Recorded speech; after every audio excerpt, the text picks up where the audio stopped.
अस्सलामु अलैकुम वरहमतुल्लाहि वबरकातुहू। इत्तेहाद न्यूज़ में आप सभी का खैर मकदम। आज बेहद संजीदा मौजू लेकर आपके सामने आया। नौजवानों की मौत। नौजवान की मौत हो जाती है, नौजवानों की मौत कह सकते हैं।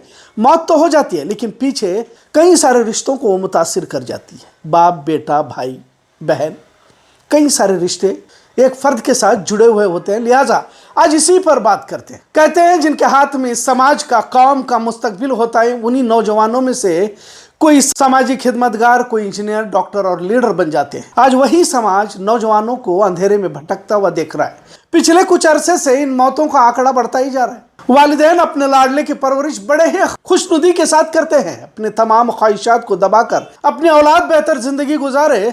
जिस तरह मुश्किलात से घिरी अपनी जिंदगी रही, अब अपने औलाद की जिंदगी इस तरह की ना हो, ना बने इस तरह की इसकी भी जिंदगी। इसी एक मकसद को लेकर अपने औलाद की मांगों को, उसके ख्वाहिशात को पूरा करते हुए देखने को मिलता है। लेकिन जब अपनी औलाद जिंदगी के सफर में अचानक दरमियान से ही चली जाए, वालिदैन के लिए इससे बढ़कर क्या तकलीफ और क्या सदमा हो सकता है। दुनिया में सबसे बड़े बोझ के तौर पर कहा जाता है कि बाप के कंधे पर बेटे का जनाजा। लिहाजा नौजवानों की बढ़ती मौतें इस दौर का सबसे बड़ा मसला बनता जा रहा है। खास तौर से सड़क हादसों में हो रही मौतें सरे फहरिस्त कह सकते हैं। इसकी क्या वजह है? बेलगाम में भी कई नौजवानों की मौतें पेश आई। कुछ जगहों पर नशा करते नौजवान देखे गए, कुछ जगहों पर पार्टी के नाम पर बेतरतीब गाड़ियां चलाना और सड़क पर देर रात तक तेज रफ्तार गाड़ियों को दौड़ाना इन मौतों की अहम वजह बताई जा रही है। वालिदैन कुछ जगहों पर अपने बच्चों को आजाद छोड़ देते हैं, तो कुछ जगहों पर गलत दोस्ती, सड़कों पर गाड़ियों की रेस मौत की वजह बन जाती है। पर क्या इस दौर के उन नौजवान को इतना भी एहसास नहीं रहता कि जिन वालिदैन ने इन्हें बड़ी मुश्किल से पाल पोस कर बड़ा किसी मकसद के तहत किया था, और वैसे भी ये जान तो अल्लाह की है, और इसे किसी हादसे के हवाले करना या खुद इस तरह की हरकतों को अंजाम देने का हक तो किसी ने नहीं दिया है। इसे अगर एक तरह से खुदकुशी कही जाए तो गलत। जवानी की दहलीज पर कदम रखते ही नौजवान नस्ल बेकाबू होने लगती है। इसे महज वालिदैन का खौफ या गलत दोस्ती के नजर ना होने वाले नौजवान ही बच जाते हैं। कभी दोस्ती की मिसाल दी जाती थी, पहले दोस्ती खून के रिश्तों से बढ़कर निभाई जाती थी, लेकिन अब दौर फितन है। कयामत के करीब के दौर में हर कोई अपने मुफात, मादा परस्ती और मौका परस्ती से मुतासिर रहता है। वो रिश्ते मतलब के निभाता है। ऐसा नहीं कि आज भी दोस्ती कोई नहीं निभाता, लेकिन पहले की तरह दोस्तों पर भरोसा इस दौर में हिमाकत कह सकते हैं। जब खून ही अपना रंग दिखाने लगे, खून के रिश्ते अपने हुकूक पूरे करने से कासिर रहे, हर जगह पर मफाद परस्ती की दीमक लगी हुई है, वो वहां दोस्ती का रिश्ता भी शक के दायरे में आई जाता है। और इसकी सैकड़ों मिसालें देखने को मिल रही। अपने खास दोस्तों का कत्ल करने वाले भी स्कूली बच्चे इसी दौर में देखने को मिल रहे हैं। लिहाजा खाने के लिए धावा, बर्थडे पार्टी, गोवा या करीब के किसी रिसोर्ट, समंदर, नदी में जाने की इजाजत बेहतर है अपने नौजवान बच्चों को ना दे। एक और नौजवानों की मौत की वजह नशा भी बताया जा रहा है। वालिदैन इस तेज रफ्तार जिंदगी में रुपया कमाने के चक्कर में अपने बच्चों की तरफ तवज्जो देना ही भूल जाते हैं। खासकर वालिद कारोबार, तिजारत, नौकरी के लिए बाहर रहती है तो वालिदा घर के कामों में रहती है। भले लड़का हो या लड़की की तरफ तवज्जो की लापरवाही होती है और हो रही है, और यही लापरवाही वालिदैन को महंगी भी पड़ रही है। आज बच्चे किसी का सुनते नहीं की शिकायत आम है और यही देखने को मिलता है। लिहाजा इसके लिए जिम्मेदार भी कहीं तो हम ही हैं। जब घर का नौजवान लड़का अचानक सड़क हादसे का शिकार हो जाता है तो सिवाय सदमे के कुछ नहीं रहता। बाज औकात जबरदस्ती से किसी लड़के को 4-5 अफराद ले जाते हैं और इत्तफाक से किसी हादसे का शिकार हो जाते हैं। किसी एक की गलती, एक की शरारत सभी की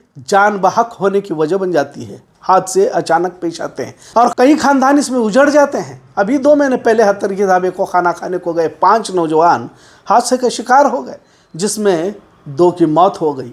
अब उन घर वालों पर क्या बीतती होगी। समाज में इन हादसों से सबक सीखना होगा, इस पर बैठकर तबादले ख्याल करना होगा, क्योंकि नौजवान नस्ल ही तो है जो इस समाज का सरमाया है। यूं कहिए कि मुस्तकबिल इन्हीं के तो हाथ में है। कुछ नौजवान पढ़ लिख कर आगे बढ़ना चाहते हैं। दुनिया इम्तिहान गाह है, यहाँ मौज मजा या अपने नफ्स के मुताबिक जिंदगी जीने के लिए हम नहीं आए। लिहाजा ये सबक बार बार आज के दौर के नौजवान नस्ल को देना होगा, सबक सिखाना होगा। जवानी में अच्छी बातें ज़हनशीन मुश्किल से होती है, और कोई ज़हनशीन कर लेता है तो समाज की रहनुमाई करने वाला कायद बन जाता है। अगर इस समाज की नौजवान नस्ल इसी तरह हादसों के नजर होने लगे तो मुस्तकबिल और भी तारीकी हो जाता है। पहले ही मुस्लिम समाज के मसाइल बहुत हैं, चारों तरफ से मसाइल, मुश्किलात से यह माशरा घिरा हुआ है। मुस्लिम नौजवानों के पास किसी तरह का नस्बुल ऐन नजर नहीं आ रहा। ऐसे वक्त में हादसात में मरने वालों की तादाद बढ़ती जा रही है, घरों के मसाइल, मियाँ बीवी के मसाइल, इसी तरह नौजवानों की मौतों ने अब समाज को बैठकर सोचने पर मजबूर जरूर किया है। बेलगाम के करीब कई जगह पर नौजवान जाते हुए देखने को मिलता है। किटवाड़, गोवा, अम्बोली, खानापुर, गोकाक और भी दीगर जगहों पर सैर व तफरीह के लिए जाते हैं। पानी का अंदाजा नहीं आता, अपने दिल पर काबू नहीं रख पाते और पानी में उतर जाते हैं। बाज वक्त कुछ लोगों को तैरना भी नहीं आता, पानी में चले जाते हैं और मौत की नजर हो जाते हैं। बहुत ही संजीदा मौजू है जिस पर मस्जिदों से भी बयानात की जरूरत है। मोबाइल इस दौर का सबसे बड़ा फितना है। कुछ नौजवान सुबह से शाम तक इसी मोबाइल के स्क्रीन में अपनी जिंदगी तबाह करते रहते हैं। लड़कियों के मामले तो और भी अलग हैं। इन पर अलग से वीडियो बनाया जा सकता है, क्योंकि मुस्लिम लड़कियां हिंदुओं के साथ भागकर शादी करने की वारदातें और भी बढ़ चुकी हैं। इसके लिए आजाद ख्याली बड़ी कंपनियों में पढ़ लिख कर अपने कदमों पर खड़े रहने के सबक घरों में दिए जाते हैं। फिर इन्हीं वालिदैन की इज्जत का कोई भी पास लिहाज नहीं रहता। शर्म हया तो इस तरह की सोच रखने वाली लड़कियां पहले ही छोड़ देती हैं।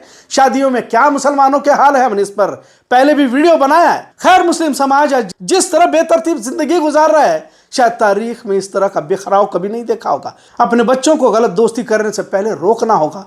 कौन लोग हैं वो जहां अपना लाडला जाकर वक्त गुजार रहा है। नौजवान नस्ल को मस्जिदों से जोड़कर मस्जिदों को मरकज बनाए और हालात पर बात करके मस्जिद को इस्लामी माशरा का मरकज बनाए। लेकिन अफसोस के यहाँ सिर्फ मखसूस जमातों की बातों के आगे बढ़ने को हम तैयार ही नहीं है। आप मस्जिद के इमाम से हालात पर तस्करी की बात करने के लिए कहो तो इन्हें गुस्सा भी आ जाता है। अब क्या ये लोग हमें सिखाएंगे कि बात कही जाती है? जो भी हो, इस तबाह होते माशरे को आज भी मस्जिदों ही का सहारा है। जरूरत है इसी की। हिंदुओं को देखो, कभी मंदिरों को नहीं जाते थे, लेकिन एक तरह की बेदारी इनमें आ चुकी है और वो मुस्लिम मुखालिफ बेदारी है। मुशरिकीन की नौजवान नस्ल सुबह सुबह उठकर वर्जिश पूजा पाठ में लग जाती है। खवातीन भी सुबह उठकर रंगोली डालती रहती है और मुस्लिम खवातीन देर रात तक मोबाइल में घुसी पड़ी रहती है। कहने को बहुत है। अल्लामा इकबाल का शेर बहुत कुछ कहता है, खासकर नौजवानों को।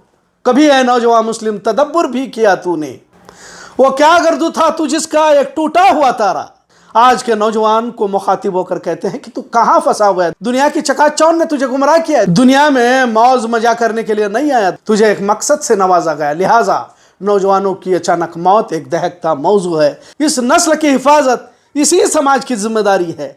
सेहत तंदुरुस्ती को लेकर भी नौजवान नस्ल को बेदार होना होगा। वर्जिश, जिम, मैदानों में मुस्लिम नौजवानों को आना चाहिए, वरना इसी तरह हादसे, नशा, जहनी बीमारियों में मुलव्विस होकर नस्लों की तबाही हमारे आंखों के सामने होती रहेगी, क्योंकि नौजवान ही बदल सकते हैं हालात को इतना ज़रूर। आज का मौजू कैसा लगा इस पर ज़रूर कमेंट करें।